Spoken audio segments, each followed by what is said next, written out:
Vamos a ver nuestra agenda de esta exposición. Vamos a tratar de definir un poco lo que es la seguridad en la clínica dental. Vamos a tratar también a ver qué son los aerosoles, los bioaerosoles y sobre todo los bioaerosoles dentales. Y qué estrategias podemos plantear y realizar para alcanzar este objetivo de la clínica protegida, clínica segura. Seguidamente hablaremos de los antisépticos, porque ya como veremos serán una herramienta muy importante en asegurarla. Y intentaremos sacar conclusiones de toda esta exposición. Bueno, ¿cómo podemos definir una clínica dental segura o una clínica dental protegida? Que son sinónimos prácticamente. Pues lo podemos definir como un conjunto de condiciones que permiten preservar la salud en primis de los operadores, de los pacientes antes, durante y después de los procedimientos dentales. Esto es, un conjunto de condiciones que debemos aplicar en nuestra clínica dental para poder realizar y alcanzar ese objetivo. Quiere decir con esto que la clínica dental debe ser un entorno protegido y seguro. No puede ser de otra forma. Estamos trabajando en sanidad y no puede ser de otra forma. ¿Y por qué? ¿Cuáles son las razones por qué debamos esforzarnos tanto en alcanzar estos objetivos? En primis hay unas razones éticas. Nosotros queremos el bien, la salud para nuestros pacientes y queremos el bien y la salud para nuestros operadores y queremos que nuestra clínica dental sea la mejor posible, la más eficiente y entonces éticamente estamos obligados a asegurar todas estas condiciones. Segundo, también tenemos unas razones científicas. Conocemos lo que pasa con los bioaerosoles, conocemos y vamos a ver ahora cuáles son los efectos negativos que implican, con lo cual no podemos darle la espalda a este tipo de problemas. Y tercero, hay unos problemas legales. Evidentemente somos responsables de la salud de las personas que entran y trabajan en nuestra clínica dental. Y por último, y tampoco no la menos importante de todas, son razones económicas. Mantener una clínica dental protegida, al fin y al cabo, a pesar del esfuerzo que debamos realizar, sale a cuenta. Porque una clínica dental desprotegida y contaminada es mucho peor. Requiere interventos mucho más importantes. Empezamos con el elemento fundamental. ¿Cuál es el elemento fundamental en una clínica dental? Es la calidad del aire. La calidad del aire en una clínica dental, como en todas las estructuras sanitarias, debe ser de la mejor calidad posible, que sería el tema, ahí está indicado, con la calidad IDA 1. Esto viene reportado en una norma, viene reportado en un Real Decreto 1027, si no veo bien, 2007, que regula la calidad del aire que tenemos que usar, que tenemos que emplear. El aire, sabemos, es una mezcla de distintos gases. Aproximadamente tenemos el 78% de nitrógeno, el 21% de oxígeno, alrededor del 1% de gas nobles y un 0,04% de anhídrido carbónica. En efecto, la anhídrido carbónica es un índice fiable de la calidad del aire. Se está tomando como índice de la calidad del aire. ¿Qué quiere decir? Que una cantidad muy elevada de anhídrido carbónica quiere decir que tenemos que mejorar nuestra recirculación, la recirculación de aire dentro de nuestra clínica dental. Quiere decir que nuestros aparatos, o por tener los filtros que no están en condición o por otras razones técnicas, no aseguran un recambio de aire suficiente. En el caso de la clase de aire que se requiere para la clínica dental, la IDA 1, no tenemos que superar los 350 partes por millón en anhídrido carbónica. Se pueden instalar detectores que nos pueden indicar numéricamente cuánta anhídrido carbónica tenemos en la atmósfera de la clínica dental o sencillamente que encienden, por ejemplo, una alarma o LED rojo y nos indiquen que tenemos que renovar el aire.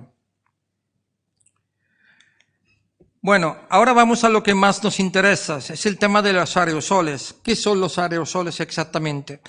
Los aerosoles son suspensión de partículas que pueden ser sólidas o líquidas en un gas. Este gas normalmente es aire, pero también podría ser teóricamente otro tipo de gas. Están suspendidas en un medio gaseoso, pueden ser de origen natural, normalmente estos se originan porque el viento pasa por encima de la tierra o pasa por encima del mar, generando respectivamente aerosoles de partículas sólidas o de partículas líquidas. Dentro de esta comprendemos nieblas, polvos, nubes, polen, etcétera, etcétera, etcétera. Después hay también, evidentemente, los aerosoles derivados de la actividad humana, a partir de la actividad industrial, humo, polución, lo vemos todos los días en nuestras grandes ciudades. Una característica de los aerosoles es que las partículas que los componen están comprendidas, decimos, en un tamaño entre 10 nanómetros y 100 micras. Esto es importante saberlo porque no todas las partículas son iguales. Hay una enorme variedad en las formas de las partículas de aerosoles y en su tamaño. Y sobre todo, la forma determina muchas veces también su aerodinámica. Quiere decir, estas partículas pueden precipitar más rápidamente o menos rápidamente en función de su tamaño y de su forma. Por ejemplo, todas las partículas que superan los 10 micras normalmente caen bastante rápidamente o son abatibles con facilidad. Sin embargo, si vamos por debajo de las 5 micras, empezamos a tener aerosoles muy peligrosos por la salud humana. Y si vamos a escala nanométrica, es realmente muy difícil poder ver estos aerosoles, esas partículas.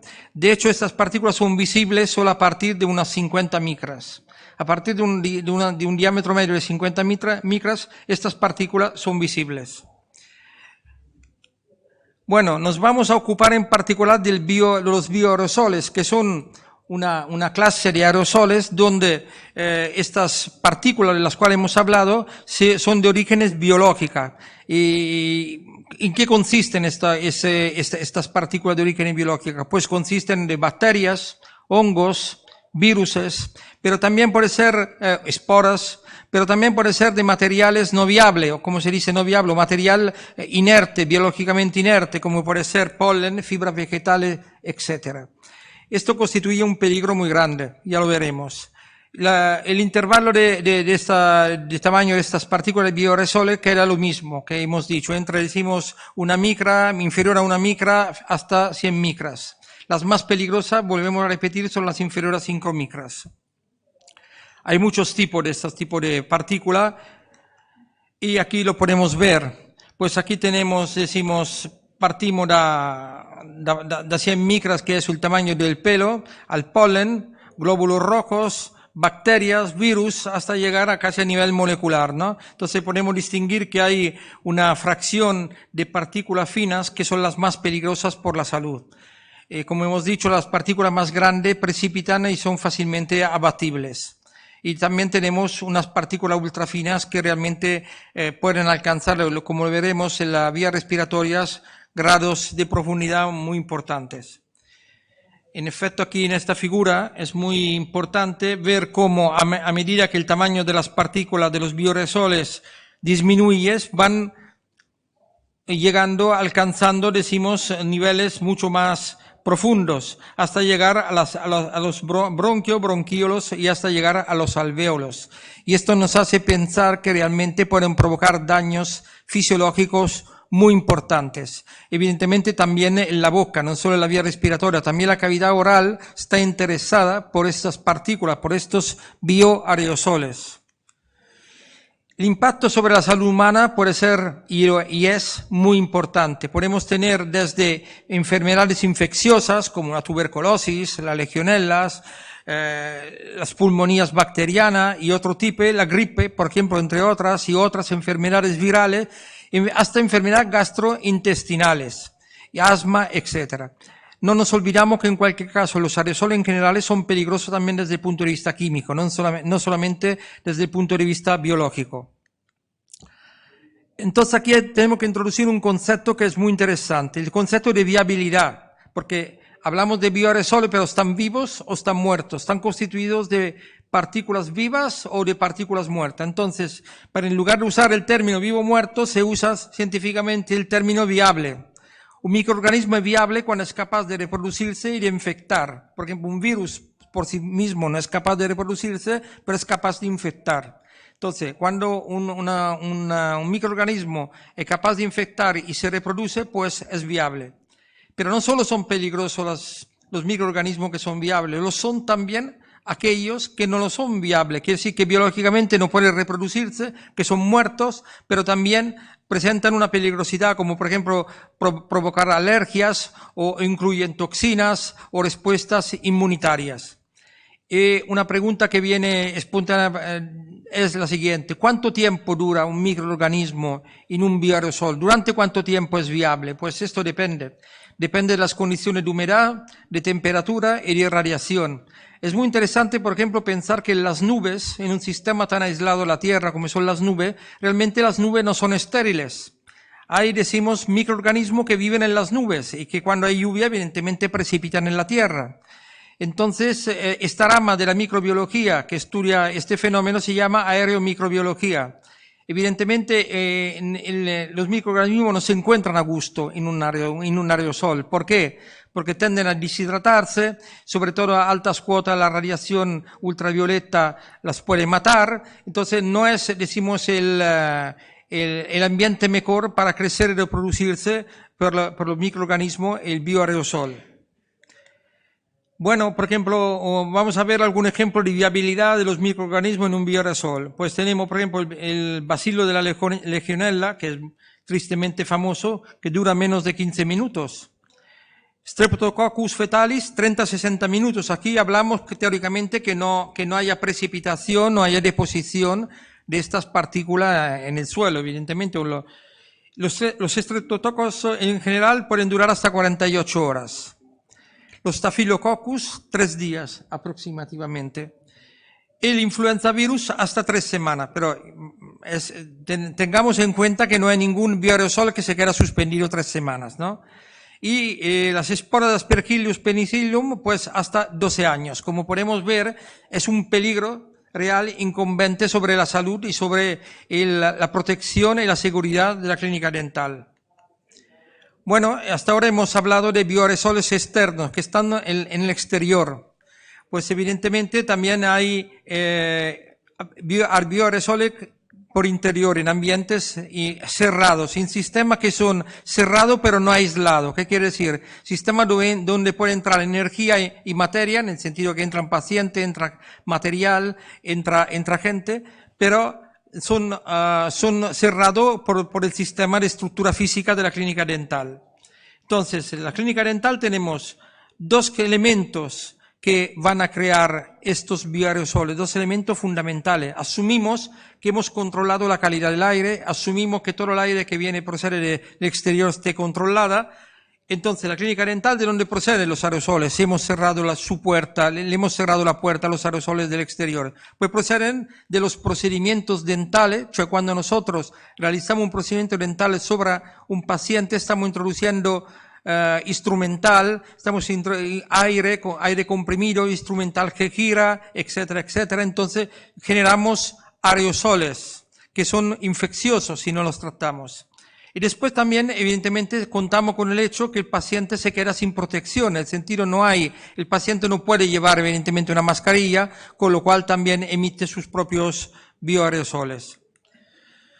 Los bioaerosoles dentales, que es una clase especial de bioaerosoles, no es que son un invento reciente, hace muchísimos años que están inventados, hace muchísimos años que están estudiados, hace más de 50 años, hay una nutrida literatura al respecto. Primero tenemos que tener en cuenta una cosa, y el doctor Rubén León, que ha tratado mucho este tema, lo sabe muy bien, que los tejidos y fluidos orales están repletos de microorganismos, está lleno de microorganismos. Nuestra saliva no es estéril, para nada, nuestro cuerpo no es estéril. Y entonces, evidentemente, arrastramos todos estos microorganismos cuando nosotros emetemos gotícula o metemos nuestros aerosoles. Y los instrumentales que ponemos en la boca también. Durante las ejecuciones de los procedimientos dentales generamos aerosoles. Esto cargados de microorganismos que son viables en este caso, porque son vivos, recién salidos de la cavidad oral. Bueno, respecto a la última pandemia que nos ha golpeado, la del SARS-CoV-2, tenemos que añadir algunas pequeñas cosas. Hay evidencias científicas que apuntan que la transmisión del SARS-CoV-2, el vector primario, son las gotículas que emiten las personas, y que la probabilidad de infección es directamente proporcional a la carga viral que tenemos en nuestra cavidad oral. Se ha podido constatar que cuanto más virus tenemos en la cavidad oral, tanto más podemos infectar a paridad de tiempo de exposición. Ese es un factor muy importante. Entonces, por ejemplo, ¿cuánto es la viabilidad de los virus esto del SARS-CoV-2? Pues en los aerosoles, con un tamaño, un PM5, quiere decir que la máxima dimensión de estos aerosoles son de 5 micras, hasta 3 horas. Cuando estos se depositan sobre superficies, pues hasta 4 horas en cobre. Me sorprendió un poco este hecho porque el cobre es naturalmente antibacteriano. Sobre cartón hasta 24 horas, en plástico también duran bastante días, 2 o 3 días, y en acero inoxidables también. O sea, la superficie de acero inoxidable que nosotros usamos, se usan muchos en clínicas dentales y clínicas médicas, pues no es el substrato mejor para destruir los virus que van a caer en esta superficie. Aquí vemos, por ejemplo, un esquema interesante, como los aerosoles inferiores a 100 micras, que son los bioaerosoles, son aquellos que pueden permanecer más tiempo en suspensión. Hemos dicho que estas partículas, tanto más grandes son, tanto más tienden a caer y entonces a liberarse. Este bioaerosol se neutraliza. Sin embargo, las partículas muchísimo más pequeñas pueden permanecer horas. Evidentemente, las gotículas también se caen rápidamente, tienen una aerodinámica, una balística. En alguna literatura se habla de balística, como por los proyectiles. Estas gotículas tienen una balística que hace que se alcance rápidamente el suelo. Y entonces las superficies quedan, de alguna parte, llenas de estas gotículas que se van secando y pero quedan contaminadas por todo este material. Entonces, ¿de qué depende la infectividad y la cantidad de bioaerosoles emitidos? Pues esto se ha visto que depende directamente proporcional a las cargas bacterianas y virales que el paciente tiene en su boca. Esto es una evidencia. Si nosotros somos capaces de controlar la carga viral y bacteriana del paciente, podemos limitar la emisión de bioaerosoles y su infecciosidad, sobre todo. Entonces, esto nos da una clave muy importante que nos podemos vislumbrar como esta puede ser una estrategia muy útil para, en alguna forma, proteger la clínica dental, rebajando la carga viral bacteriana en la cavidad oral del paciente. Vamos a ver a otros medios que yo llamaría medios físicos de control, de protección de la clínica dental. Primero, la clínica dental debe siempre ser un ambiente confortable, hermoso inclusive, pero también seguro y controlado en sus parámetros principales. ¿Qué quiere decir? Controlar la temperatura ambiental, que también influye sobre la viabilidad de los bioaerosoles, controlar la calidad del aire. El CO2 hemos visto que representa un índice de medida muy interesante. Controlar su humedad y controlar la microbiología de este aire. Esto es fácil de realizar mediante un apósito filtro. Hay un apósito aparato que aspira aire, el aire pasa a través de un filtro y este filtro se coloca en placas donde crecen los distintos microorganismos y se identifican. Y esto es muy interesante. Por el virus es un poco más complejo, pero para las bacterias es así. Y después el diseño de la clínica, cuando diseñamos una clínica y proyectamos una clínica deberíamos evitar un exceso de superficies, tener superficie redondeada porque sean más fácilmente limpiables, escoger materiales no porosos o que soporten la acción de desinfectantes sin dañarse. Entonces, esto también el diseño de la clínica dental influye sobre su seguridad. Y evidentemente, por lo que concierne para el personal, debemos emplear todos los EPIs y geles de mano necesarias y también realizar un manejo del paciente adecuado. Manejo del paciente quiere decir el circuito de llegada del paciente, entrada de la clínica dental y salida también debe ser cuidado y se debe respetar una serie de normas. Bueno, pero hemos dicho existe dentro de esta estrategia física, nosotros proponemos una estrategia que es la estrategia Dentite. Nosotros pensamos y estamos convencidos que si controlamos la carga bacteriana o microbiana en general, bacteriana viral, en la cavidad oral mediante el empleo de antisépticos, somos capaces de reducir la cantidad de bioaerosoles y su infecciosidad emitidas por el paciente. Y este es un punto muy importante. Dental puede contribuir a la seguridad y a la protección de la clínica dental. Tenemos aquí, sin entrar en cuestiones comerciales, pero tenemos aquí una serie de antisépticos que están en nuestro portfolio de productos, desarrollado a lo largo de muchos años, ya veremos cómo. Y bueno, toda la línea PerioAid, la línea Vitis Sencilla y la línea Vitis CPC Protect, que es la última llegada en nuestro portfolio.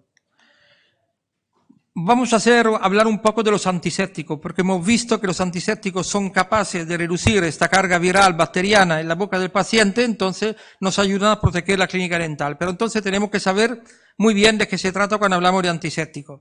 Un antiséptico es cualquier sustancia capaz, con un mecanismo de acción no específico, de reducir la cantidad de partículas micróbicas en los tejidos vivos. Estamos hablando de reducir la carga bacteriana en tejidos vivos.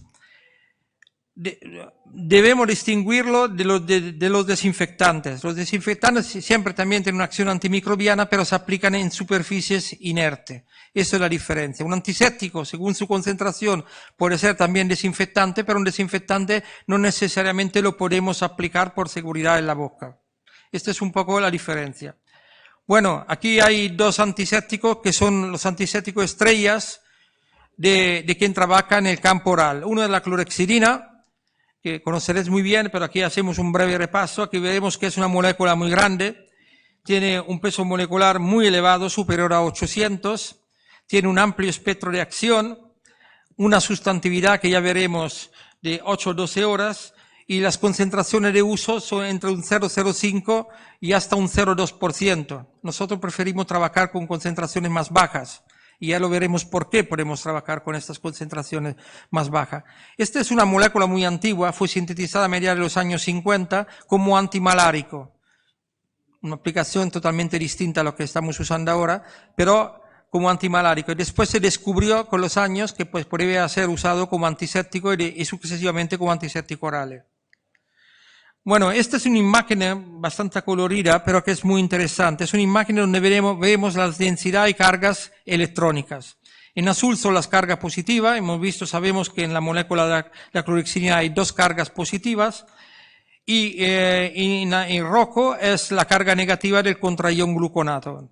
Entonces podemos ver una cosa muy interesante. Aquí la carga positiva, en lugar de estar concentrada en un punto concreto, está bastante distribuida a lo largo de toda la molécula.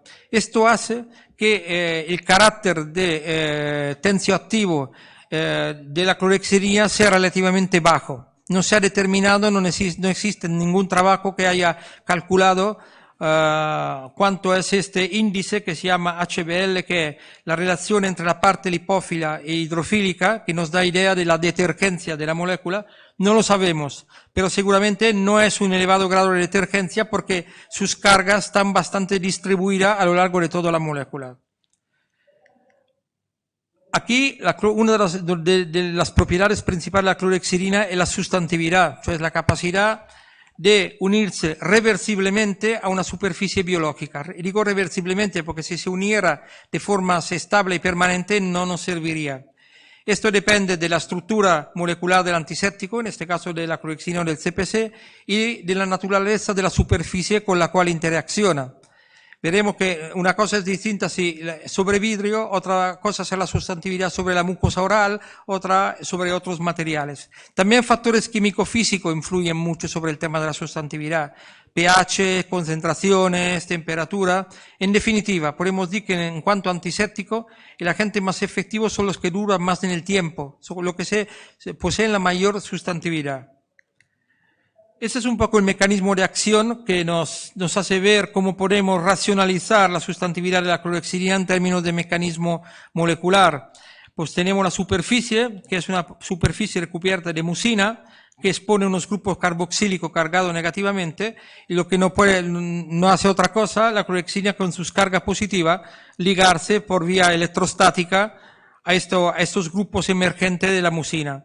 ¿Y cómo se desplaza? ¿Cómo es posible liberarla? Pues se libera en el tiempo con la llegada de iones calcio. Es una acción es bastante similar a lo de una resina de intercambio iónico, Quiere decir, uno compete en iones, llega al calcio, es capaz de desplazarla. Entonces tenemos una cantidad de clorhexidina útil, desde el punto de vista microbiológico como antiséptico, que se libera en el tiempo. Bueno, esta es otra molécula que a mí me gusta mucho. A mí me gusta mucho esta molécula. No es tan compleja como la clorhexidina, pero le encuentro bastante la gracia a esta molécula. Es la molécula del CPC. Aquí es muy fácil, es el antiséptico por excelencia, podría definir. ¿Por qué? Porque tenemos el núcleo donde está la carga positiva, que es la parte hidrofílica, porque tiene afinidad por el agua, y tenemos una larga cadena que nos da la parte, digamos, lipófila, que es afine a las grasas, a los aceites y a estas cosas. Entonces, evidentemente, aquí tenemos un antiséptico que es también, ya como veremos, un buen detergente. Es una molécula de amplio espectro de acción, tiene una elevada actividad de impacto, el CPC tiene una elevada actividad de impacto, además es capaz de disgregar los biofilms, añadiría, una sustantividad de 3-5 horas, y las concentraciones de uso que se emplean normalmente en colutorios, del 0,02 al 0,07%. Bueno, las dosis recomendadas son 0,1% en colutorio como máximo y 0,5% en otras formas como por ejemplo en dentifrijos. Es una molécula también que tiene un peso molecular bastante elevado, no tanto como la clorhexidina, decimos alrededor de la mitad o algo menos de la mitad que la clorhexidina. Aquí vemos también este diseño, como he visto en la otra parte, aquí vemos un cambio importante. Podemos ver cómo la carga positiva se ha concentrada prácticamente en el núcleo, a la izquierda. La carga negativa es el rojo, que es prácticamente en este caso es un ion cloruro. Y vemos toda la cadena lipófila como sea prácticamente neutra. O sea, aquí hay una polarización clarísima de la parte lipófila y la parte hidrofílica. Y eso se coincide con tener un balance HLB, hydrophilic lipophilic balance, bastante alto, cioè estamos alrededor de un 15-16. Un sodio lauryl sulfato tiene un valor de 40. Entonces, podemos decir que el CPC es un tensioactivo real. Es un tensioactivo real. Y eso explica mucho de sus propiedades. Bueno, en esta tabla resumimos un poco la diferencia entre los dos antisépticos de elección en el campo oral. Hay otros, no son los únicos, pero estos son los principales. Tenemos una estructura química, en el caso de la clorhexidina estamos hablando de una bisguanida, el otro un sale de amonio cuaternario, dos cargas positivas por la clorhexidina, una carga positiva por el CPC. En la clorhexidina la carga positiva no es permanente, depende del pH, en el CPC sí que lo es, y esto también da otra ventaja. Peso molecular elevados en ambos, amplio espectro antiséptico para ambos.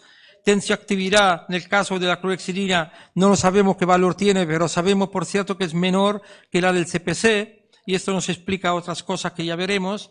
La sustantividad es muy elevada en el caso de la clorhexidina, un poco menos en el caso del CPC, que es elevada en cualquier caso. Las concentraciones de uso son distintas. Las tinciones, como efecto colateral, ambos tensioactivos son responsables de tinciones. ¿Y es posible la acción combinada? Sí, es posible la acción combinada. De hecho, nuestro gol fue hace muchos años combinar CPC con clorhexidina. Bueno, las acciones, mecanismos de acción de la clorhexidina y del CPC sobre las bacterias ya lo conocemos, pero aquí lo voy a repetir. Hay una acción directa sobre la pared celular que tiene punto de carga negativa. Se engancha nuestro antiséptico, desorganiza esta pared celular y en definitiva se producen unos agujeros y empieza a salir el citoplasma y pues ya hay muerte celular. Pero también hay acciones indirectas como reducción de la formación de la película adquirida y también reducción de la adhesión de las bacterias de las superficies dentales. Y una cosa que a mí me gusta mucho es la desorganización del biofilm dental. Aparte porque tenemos un microscopio que nos permite verlo y nos ha permitido verlo. Esto. Y es muy interesante cómo gracias a esta desorganización del biofilm dental nuestros productos antisépticos penetran hasta el punto de apoyo del biofilm y no se quedan en la superficie. Bueno, si pasamos a lo que está un poco la pandemia actual, el SARS-CoV-2, pues aquí la estructura del virus, no entro a hablar de este tema de qué estructura tiene, pero sí que es una máquina para infectar. Se fija al receptor AC2 y en fase asintomática acaba siendo la boca el punto de llegada y de estancia privilegiado de este tipo de virus y la gravedad de la enfermedad de nuevo encontramos una relación directa con la carga viral en boca. Cuanto más alta es la carga viral, más grave será nuestra enfermedad, más sufriremos y posiblemente tendremos que inclusive entrar en la UCI, si tenemos una elevada carga viral. Si reducimos la carga viral, de nuevo, podemos estar seguros que reduciremos nuestros bioaerosoles, infectaremos menos y si enfermaremos no de gravedad. Bueno, ha habido muchísima literatura en estos últimos años sobre este tipo de enfermedad. Uno de los primeros trabajos es los de Popkin. Este autor nos viene a decir que viene a confirmar y viene a demostrar que el CPC tiene capacidad de degradar el virus, en particular su envoltorio lipídico. Aquí vemos a la izquierda, la primera foto a la izquierda, el virus tal cual. Cuando viene tocado por el CPC, indicado por la flecha roja, hay ruptura de este involucro, con lo cual el RNA mensajero vuelve a caer, a estar en el ambiente completamente libre y es incapaz de provocar cualquier infección. Hay muchos trabajos, hay otro, por ejemplo, lo de Eduardo, este autor y otros concluyen que el CPC produce la mayor reducción de carga viral salival. Es una conclusión que el autor expone en su trabajo. Otro trabajo interesante, el de Tarragos y otros. La conclusión en este caso nos va a decir que el CPC provoca una reducción estadísticamente significativa de la capacidad de infección del virus, de la saliva. ¿Por qué? Es lógico, hemos reducido la carga viral. El CPC, destruyendo el envoltorio lipídico del SARS-CoV-2, reduce la carga viral en boca, con lo cual la saliva, evidentemente, también infecta mucho menos. Otro trabajo donde hemos participado también gente de Dentaid, Muñoz, Basaigotti. Conclusiones. Hay distintas conclusiones que estos autores dicen. El mecanismo, primero se establece cuál es el mecanismo, se demuestra cuál es el mecanismo de acción del CPC sobre el SARS-CoV-2, que el CPC es altamente eficaz en la reducción de la infectividad, por las razones que hemos visto, y un minuto de contacto del CPC con el SARS-CoV-2 es capaz de inactivarlo al 99,99%. Esto es lógico. Hemos dicho que el CPC tiene una gran capacidad tensioactiva de destrucción entonces del envoltorio lipídico y actúa de impacto. Entonces, evidentemente, se pregunta y se ha demostrado que también el CPC es activo contra otra serie de virus, contra todas las variantes que puedan venir del SARS-CoV-2. ¿Por qué? Porque tiene un mecanismo específico, como todos los antisépticos. Y posiblemente hacia también muchos otros virus, que acabará de demostrarlo esto. Otro trabajo, lo de Comine. Aquí, entonces, podemos ver que también la actividad viricida, se compara la actividad viricida del CPC de distintos productos que contienen CPC y otros productos, y aquí tenemos CPC solo, CPC en combinación. Los resultados, que también hay una activación masiva del SARS-CoV-2 por parte de estas preparaciones que incluyen CPC y o clorhexidina. Conclusión, también aquí vemos que estos productos son capaces de reducir en más de 4 órdenes de magnitud la carga del SARS-CoV-2. Este es un trabajo que le tenemos mucho cariño porque es un trabajo de la casa que se acaba de presentar hoy mismo aquí en CEPA. Es un trabajo donde hemos sido capaces, mejor dicho, Baños y colaboradores, yo no he participado en esto, han sido capaces de crear unas partículas prácticamente idénticas a los virus del SARS-CoV-2, pero sin la peligrosidad de esto porque no contienen el RNA mensajero. Y han demostrado como el CPC al 0,05% es capaz de romper totalmente estas partículas parecidas al SARS-CoV-2 con el CPC. Entonces se demuestra de nuevo que el mecanismo de acción se confirma el mecanismo de acción del CPC de ataque hacia el envoltorio lipídico. Claro, todo esto está muy bien. Hemos encontrado una estrategia que complementa muy bien las estrategias físicas de asegurar la protección de la clínica dental, y podemos usar antiséptico para reducir la carga bacteriana viral en boca del paciente. Pero aquí viene un tema que debemos enfrentar. No todos los antisépticos son iguales. No es fácil formular antisépticos. No es nada fácil formular antisépticos. Si no enfocamos científicamente la cuestión. Uno de los primeros parámetros que debemos tener en cuenta, como cualquier activo y en cualquier preparado, inclusive farmacéutico, el antiséptico debe ser biodisponible para que pueda realizar su actividad. ¿Qué quiere decir biodisponible? Quiere decir que debe poder alcanzar su target, que en este caso serían bacterias o virus, a una concentración adecuada en el tiempo menor posible. Concentración suficiente. Si no tenemos concentración suficiente, el efecto no existirá. Entonces, la biodisponibilidad es un parámetro que tiene en cuenta esto, la capacidad de un antiséptico de alcanzar su target. ¿Cómo se expresa? Se expresa como porcentaje de la concentración analítica. Y voy a decir una cosa. Podemos decir, por ejemplo, tenemos un producto que lleva el 0,05% de CPC. Si, por ejemplo, es el 10% disponible, la cantidad que realmente llega a actuar es la décima parte, con todos los efectos que podemos imaginar. Entonces, eso es una cuestión muy importante. La concentración analítica en un producto antiséptico es una cosa, la concentración analítica es la que sale en la etiqueta, tanto para entendernos. CPC 0,05, CPC X, clorhexidina tal.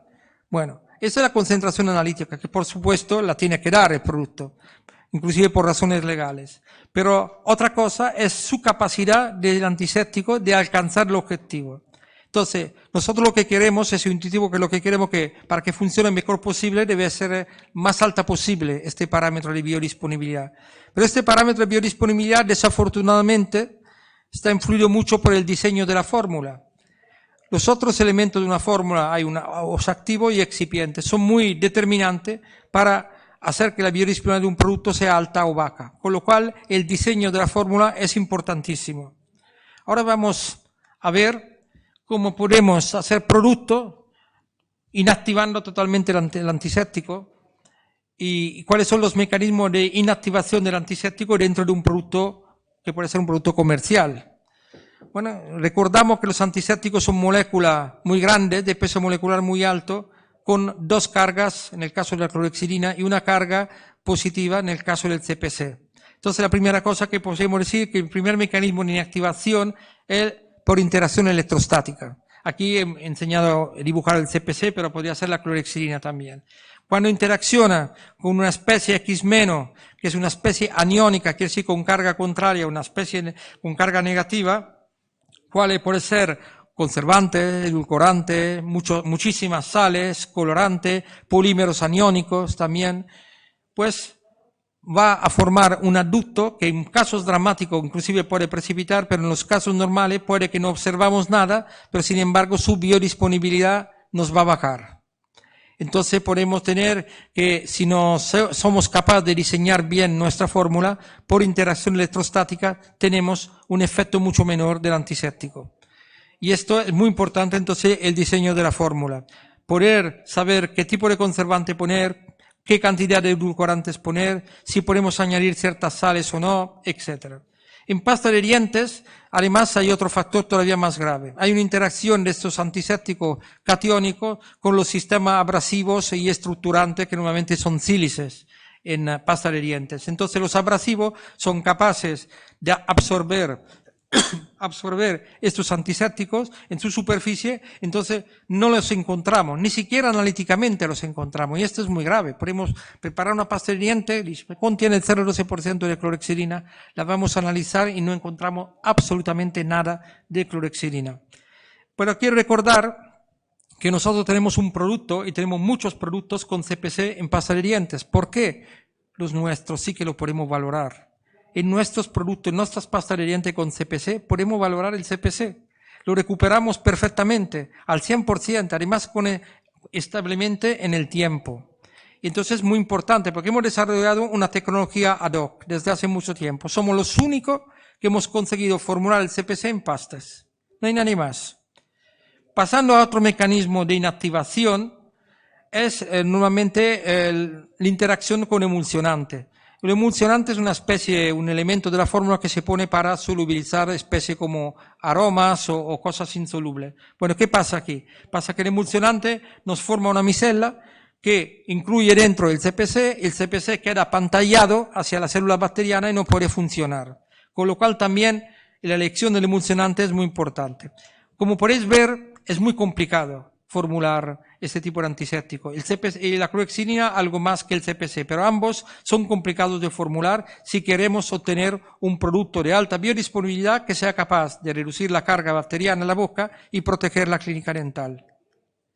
Aquí hay un ejemplo, por ejemplo, esto era una tabla que salió, una tabla experimental de hace bastante tiempo, cuando estábamos estudiando un colutorio al 0,07% de CPC, y bueno, llegamos a dos fórmulas, la fórmula A y la fórmula B. La fórmula A era una fórmula con una baja biodisponibilidad, y como podéis ver, cuando nosotros inoculamos un pool de microorganismos, pues había algunos que no eran eliminados, son eliminados cuando hay indica inferior a 100, que prácticamente no se pueden ni siquiera contar, pero en algún caso quedaban, en esta fórmula quedaban. Entonces la fórmula no era eficiente como nosotros queríamos. Haciendo unos cambios formulísticos, pues alcanzamos la fórmula B cuando llegamos a matar todos los microorganismos que había. En el primer caso teníamos una biodisponibilidad del 12% y en el segundo caso una biodisponibilidad superior al 80%. Y esto nos venía a corroborar que un producto con CPC altamente biodisponible es también altamente activo. Entonces, ¿por qué hay que moverse tanto? Hay que un poco sufrir tanto para tener fórmula con alta biodisponibilidad de los sustancias activos. Primero, porque podemos emplear una menor concentración. Recuerdo, me parece, cuando entramos en el mercado italiano, había colutorio al 0,3% de clorhexidina o al 0,2% de clorhexidina. ¿Por qué emplear tanta clorhexidina? Pues porque era muy poco eficiente esta clorhexidina, en el sentido que era muy poco biodisponible. Entonces, más clorhexidina, más antiséptico y más efecto secundario. Tener una elevada biodisponibilidad y bajar la cantidad de tensiativo que ponemos, quiere decir también minimizar los efectos secundarios y también reducir el impacto ambiental. No nos olvidamos que nosotros escupimos el colutorio, con lo cual el colutorio entra en circulación en un circuito y va a acabar en medio de la naturaleza, si queremos. Entonces, si nosotros lo que queremos es un producto altamente eficaz. Si tenemos un producto altamente eficaz, hemos visto que reducimos rápidamente y sustancialmente la carga microbiana y viral patógena. Esto está súper comprobado. Entonces tenemos dos tipos de beneficios. Un beneficio clínico por el paciente, es evidente, ¿no? Si cuando operamos dentro de la cavidad oral de un paciente, si tenemos una asepsia, minimizaremos la posible problemática que pueda venir en un postoperatorio, por ejemplo. Pero también reducimos la cantidad de bioaerosoles infecciosos, menor cantidad emitida y mínima viabilidad. Esto, evidentemente, el paciente seguirá emitiendo gotitas, los instrumentales seguirán dispersando polvos, pero tendremos que protegernos contra esto porque cuando, por ejemplo, se taladra un diente, también hay partículas inorgánicas que son peligrosas, pero si usamos un producto con un antiséptico de elevada biodisponibilidad, podemos realizar nuestro objetivo, tener una clínica dental protegida. De nuevo, este es nuestro concepto, nuestra estrategia, que se demuestra ser buena, fácil de actuar, no incluye ningún gasto extra en estructurales de la clínica dental y protege el paciente y la clínica.